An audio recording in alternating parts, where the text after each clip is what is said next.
जय श्री काल भैरव भक्तजनों। आज हम काल भैरव की उत्पत्ति की कहानी सुनेंगे जो बहुत ही रोचक है, जिससे भक्ति का स्तर बढ़ता है। तो चलिए भक्तजनों, इस कहानी की शुरुआत करते हैं। काल भैरव की एक विस्तृत और रोचक कहानी है जो शिव पुराण से प्रेरित है।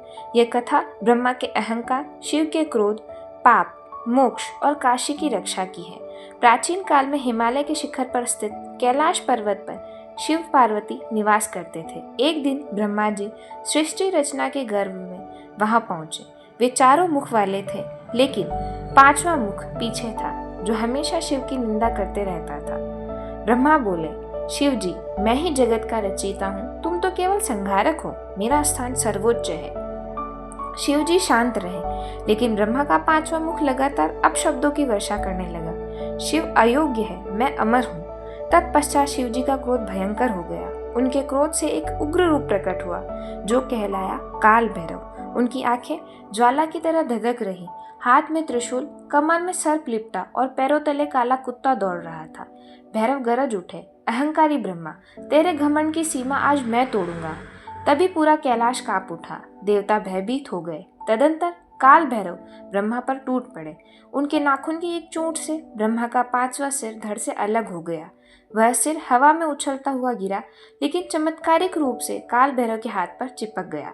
ब्रह्मा घुटनों पर गिर पड़े, प्रभु क्षमा करो, मेरा अहंकार ही मेरी कमजोरी था। लेकिन काल भैरव को पाप लग चुका था, वो भी ब्रह्म हत्या का। काल भैरव यह दोष चढ़ा चुके थे क्योंकि सिर हाथ से न उतर रहा था। शिव जी बोले, भैरव, तीर्थों की यात्रा करो, पाप धुल जाएगा, केवल एक स्थान पर मुक्ति मिलेगी।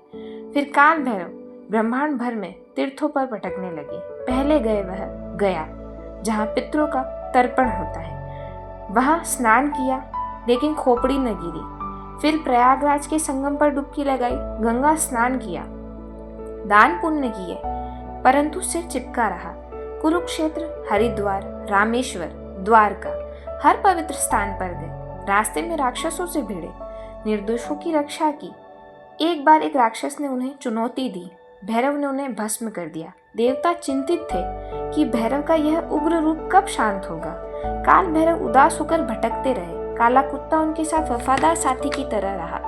अंत में शिव जी के निर्देशानुसार काल भैरव काशी नगरी पहुंचे। काशी शिव की नगरी है, जहां मृत्यु भी भवसागर से मुक्ति देती है। जैसे ही वे काशी के द्वार पर पहुंचे, विश्वनाथ ज्योतिर्लिंग के समीप खोपड़ी अपने आप हाथ से गिर पड़ी।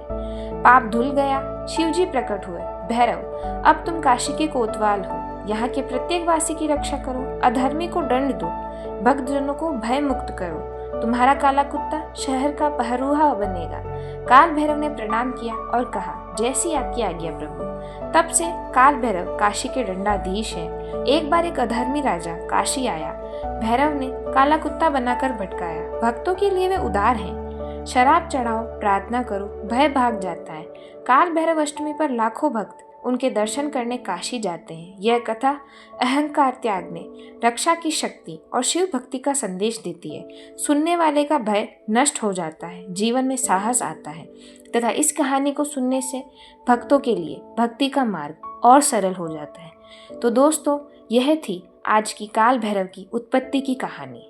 ऐसी ही कहानियाँ देखने, सुनने और श्रवण करने के लिए हमारे चैनल को सब्सक्राइब करें, कमेंट करें, लाइक शेयर करें और ज़्यादा से ज़्यादा इसे आगे की ओर प्रेरित करें।